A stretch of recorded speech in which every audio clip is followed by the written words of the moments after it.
Hello viewers, আসসালামু আলাইকুম। আপনারা কেমন আছেন? আশা করি ভালোই আছেন। 1 মিনিট ট্রিক্স চ্যানেলে আপনাকে স্বাগতম। আজকের পর্বে থাকছে রাউন্ড ফাংশনের ব্যবহার। আপনারা কিভাবে রাউন্ড ফাংশনটি ব্যবহার করবেন আজকের পর্বে আমি বিস্তারিত তুলে ধরব। আসুন কথা না বাড়িয়ে চলে যাচ্ছি স্ক্রিনে। এই ভিডিও দেখে আপনারা যদি উপকৃত হন আপনারা অবশ্যই আমার চ্যানেলটি সাবস্ক্রাইব করবেন। এর পাশাপাশি বেল আইকনে ক্লিক করে রাখবেন যাতে পরবর্তী ভিডিওর নোটিফিকেশন সবার আগে আপনার কাছে পৌঁছে যায়।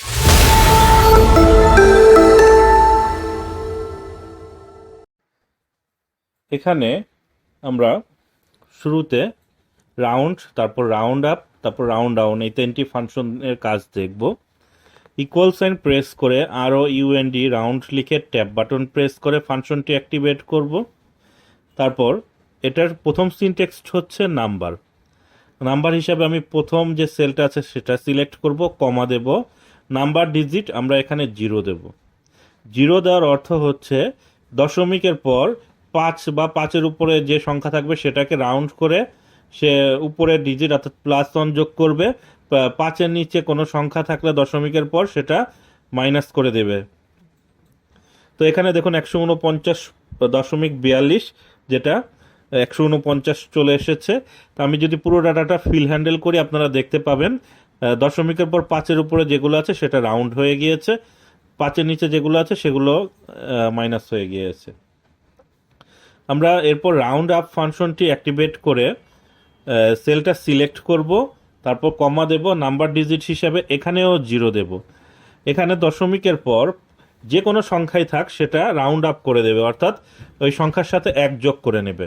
দেখুন 149.42কে 150-এ কনভার্ট করেছে, অর্থাৎ দশমিকের পর একটা সংখ্যা থাকলেও সেটাকে 1 যোগ করে রাউন্ড আপ করে দেবে। এখন আমরা দেখব রাউন্ড ডাউন। আমরা রাউন্ড ডাউন ফাংশনটি অ্যাক্টিভেট করব ইকুয়াল সাইন প্রেস করে। রাউন্ড ডাউন ফাংশনটি অ্যাক্টিভেট করার পর আমরা অ্যামাউন্টের প্রথম সেলটা সিলেক্ট করব নাম্বার ডিজিট হিসাবে, তারপর আমরা এখানে কমা দিয়ে 0 দেব। এখানে দশমিকের পর যে সংখ্যায় থাক সেটা মাইনাস করে দেবে, অর্থাৎ 1 মাইনাস করে দেবে সেই সংখ্যাটাকে।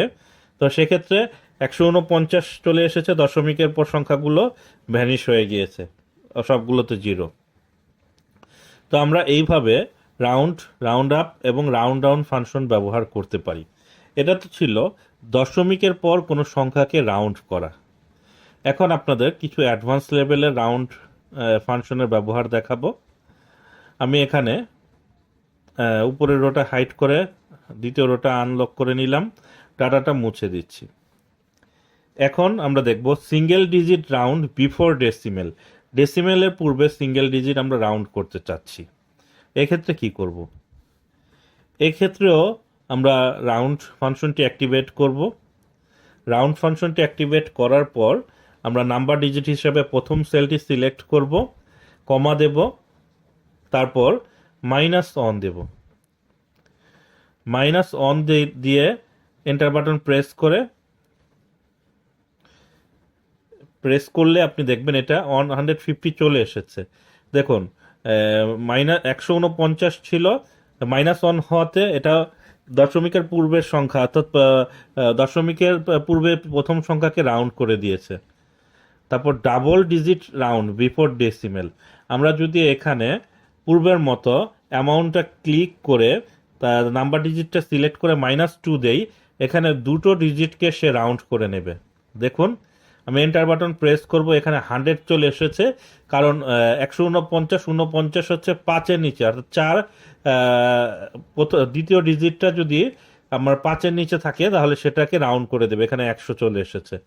এখন ট্রিপল ডিজিট রাউন্ড করব। ট্রিপল ডিজিট রাউন্ড করতে হলে আমরা রাউন্ড ফাংশনটি অ্যাক্টিভেট করে নাম্বার সেলটি সিলেক্ট করব নাম্বার হিসাবে, এটা সেই সেলটি সিলেক্ট করব, সিলেক্ট করার পর -3 দেব। তো এখানে -1 2 3 এভাবে আপনারা দিবেন। এই ক্ষেত্রে দেখুন 149 যেহেতু আমার 3 ডিজিট, মানে 3 নম্বর ডিজিটটি আমার এখানে 5-এর নিচে। আমি যদি এখানে 5 দেই, এখানে রাউন্ড করে এটা 1000 করে নিয়েছে 549-কে। আমরা এখন ফিল হ্যান্ডেল করে দিচ্ছি। এটা হচ্ছে আপনারা যখন আপনাদের কোম্পানির সেলস টার্গেট ফিক্স করবেন জোন ওয়াইজ বা সেলসম্যান ওয়াইজ, তখন এই রাউন্ড ফাংশনটি আপনাদের অনেক কাজে দিবে।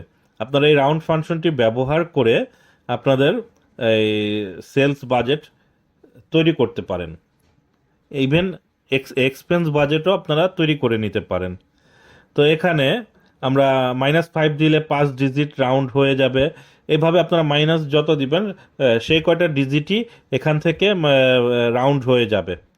তো আপনারা রাউন্ড ফাংশনের ব্যবহারটা আশা করি বুঝতে পেরেছেন।